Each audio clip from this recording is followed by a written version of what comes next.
In 2019, it was estimated that 38% of Brazilian women 16 years of age or older considered themselves feminists, while 56% rejected the ideology. Another 6% didn't feel one way or another about the topic. Research at the time reported that younger women were more likely to identify themselves as feminists, 47%, with women between the ages of 35 to 44 identifying themselves less with the feminist movement, that being 30%. Now, that's 2019, remember.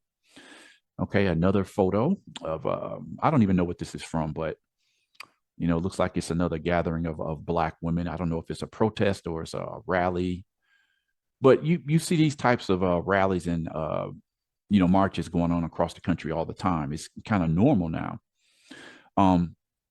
The analysis also figured into women identifying themselves as feminist according to level of education. Women who studied up to high school represented 33% of those identifying themselves as feminists, compared to 42% among those who had attained only in elementary school education, and 44% among those who had gone to college. So I would say this photo was taken, obviously it was sometime during the Michelle Timmer administration, Michelle Timmer being the guy who replaced Gemma Josefi when she was removed from office as the first female president of the country. And it has to be, I would say it had to be under Timmer, because you see this sign right here. Can't really see. I think it's probably saying Florida Timmer, like get out Timmer, similar to some of the posters we see and we've seen over the last 4 years calling for the ouster of Jair Bolsonaro as the president. So we know that recent elections led to the president between 2003 2010, Lula da Silva, will be returning to office on January 1st. So the study also considered the masculine perspective, with 52% of men saying that they support feminism against 40% who rejected it, and another 8% who had no opinion on the topic. Among men, again, it was the youngest who most supported the movement, 61%, with lesser support among men over the age of 60 at 49%. Similar to women, there was also a variation when education was taken into consideration. 47% within the group of less educated men, and 53% among men who went up to just elementary school, but 58% when considering the men who had attended college. But that was in 2019, just 3 short years since that report. The women's movement seems to have grown significantly, according to a study released back in March. In fact, it seems that Brazilian women are among the nations with the highest percentage of women that identify themselves as feminists. Check the report below. So here's a sign, it's probably at a women's rally. Mulheres não são mercadoria, meaning women aren't merchandise. It's women at the rally of International Women's Day in the city, the capital city of Minas Gerais, Belo Horizonte. So, recent report, more than half of Brazilian women consider themselves feminist. Study conducted with adults from 30 countries also revealed that 23% of Brazilian men consider the feminist movement more harmful than beneficial. This article was taken from the Galileo website. Again, I think it's from March, maybe. So anyway, a study conducted by the Ipsos Institute with adults from 30 countries reveals that 51% of Brazilian women consider themselves feminist. They are above the global average of 47% of women who agreed with the phrase, "I define myself as feminist." The survey was released to discuss gender issues on International Women's Day. So that had to have been back in March, like March 8th is the International Women's Day. According to the survey, the nation with the most feminist women is Romania at 80%, followed by India, Malaysia, South Africa, all with 64% affirmative answers. The lowest rates are in Russia at 17%, Japan 21%, and South Korea at 24%. The study interviewed more than 20,000 people online between January 21st and February 4th of 2022 in countries in Europe, Asia, the Americas, Africa, and Oceania. Among the volunteers were more than 1,000 Brazilians between the ages of 16 and 74. The survey's margin of error was 3.5 percentage points. Okay. Another picture from a gathering of Brazilian women. One of the most striking data in the study regarding the country is that 23% of the Brazilians interviewed agreed that feminism does more harm than good to society. Analyzing the global data, 26% believe that feminism does more harm than good. Russia is the country where most people agree with this idea. 42% of Russians have a dim view of feminist issues. The Netherlands, on the other hand, is where the fewest individuals have this thought, with only 12% of Dutch people, respondents, agreeing. Even if we're not in the worst scenario of all, the Brazilian position is alarming, according to Priscila Branco, a public affairs manager at Ipsos in Brazil. She says, even though it is a minority, having about a quarter of the population believing that feminism brings more harm than good is worrisome, even more so in a country like Brazil, which sadly registers horrible numbers regarding violence against women, says Branco in a statement. Marked by a plurality of agendas and strands, the feminist movement is extremely important. In Brazil, women obtained the right to vote in 1932, an achievement that happened thanks to the organization of feminist movements in the beginning of the 20th century. And since then, women have had access to various rights and places thanks to these initiatives. Interviewees from Brazil by Ipsos were among those who least believed that feminism has caused political, economic, and social losses for men. Okay. You see this sign right here, which says feminism is the radical idea that women are people. Still, 12% of Brazilians do not recognize that gender inequality exists. Disbelief in this issue is highest in Saudi Arabia at 35%, Malaysia at 28%. In Japan and Belgium, the indices are the lowest at 5 and 11%, respectively, with the global average being 18%. Despite this, the respondents from Brazil are among those who least believe that feminism has caused political, economic, and social losses for men.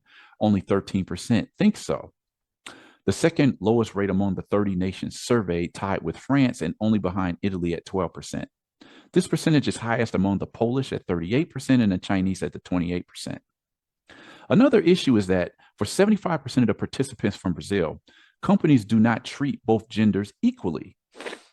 If only women's answers are considered, the rate rises to almost 84%.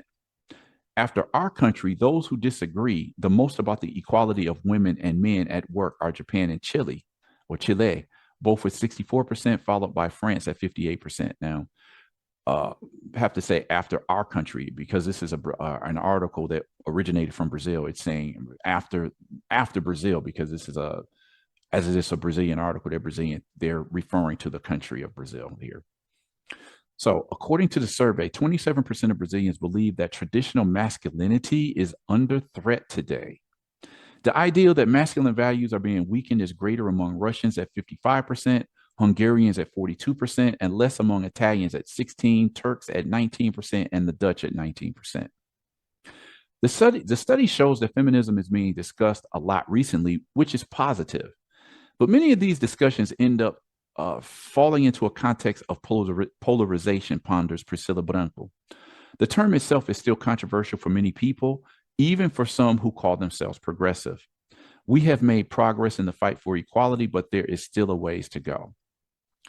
So anyway, this is just, again, I say this often with topics that I want to introduce here. This is just an introductory article or video that I wanted to post just to open this conversation about feminist movement and how it's taken off in Brazil, with more and more women identifying with the movement. As I get on in discussing this question, I'm going to analyze it from the perspective of my own, we'll say, political leanings. Because in my own studies, I've come to a conclusion that when you have big money behind certain movements, millions and in some cases billions of dollars behind certain movements, it's oftentimes used to deceive people. It is used to give people the idea that they're making a positive change to society when the exact opposite is actually happening. I remember some years ago when the Occupy Wall Street movement just seemed to pop up out of nowhere. Then you saw other there was a huge movement that happened in Brazil, which eventually at the end of that movement, Dilma Rousseff was actually removed from office, right? And it was saying how the Brazilian giant had awakening. And you saw some of the same signs of other movements that you saw going around other countries in the world, where people in masks hiding their identity, going around smashing up buildings, and, breaking bank windows. And when you keep seeing these patterns pop up, you see it pop up in one country and then the next and then the next and then the next. And it's like, how are these things popping off in so many different countries? How they just seem to pop up out of nowhere and then they'll disappear just as quickly as they came up. So what I'm seeing is that there's a lot of money being thrown behind certain movements. And in my own view, people take to these movements as if it's something positive for positive change in society, when in reality, oftentimes the agenda is to destroy the society, to create havoc, to create conflict. And in a lot of movements, this is what I'm seeing. I remember back in 2020, I was still in Sao Paulo at the time. And I just remember having discussions with some people, a group of other African Americans who were living in Brazil at the time. And they were all gung ho on the Black Lives Matter movement. And I said, Black Lives Matter is a sham. I had already listened to what some people who were originally part of the original grassroots organizing of Black Lives Matter, and they exposed this. How do you explain all of these millions of dollars coming into this movement and all of this violence going on around the country, millions of people out in the streets? And okay, what is the true agenda here? And I've said on this blog personally several times, like, okay, I support the slogan Black Lives Matter, but I don't believe in anything that has to do with the movement. And here it is 2 years later. I think there's been enough documentation to show that what Black Lives Matter was really all about. So this is how I'm seeing things. I mean, people are free to have their own, come to their own conclusion about things. So when I talked about Black Lives Matter, I talked about, okay, what really was going on with the civil rights movement in the United States? What happened to the Black Panthers? And some of the conclusions that I was coming to were just kind of striking. They led me to in the total opposite direction than I was expected to go. So oftentimes when you speak on these type of issues to people, after the seed has been planted and what a certain organization or movement is about, people will refuse to believe that they have been deceived. But my question over and over again is, what if it's the truth? So anyway, that's how I'm going to end this particular piece right here. And there's going to be more. The next article or next video that I'm going to do on this is going to specifically speak more on the rise of Black women as feminists in Brazil, the Black male supporters in Brazil. And we'll just see where that takes us, because, opening up this topic is going to open it up for a whole lot of other topics that specifically speak to Brazilian women, for a lot of people who may be, just curious about what is the nature of Brazilian women. So if you like this particular video, definitely give me a thumbs up. Consider subscribing to the channel.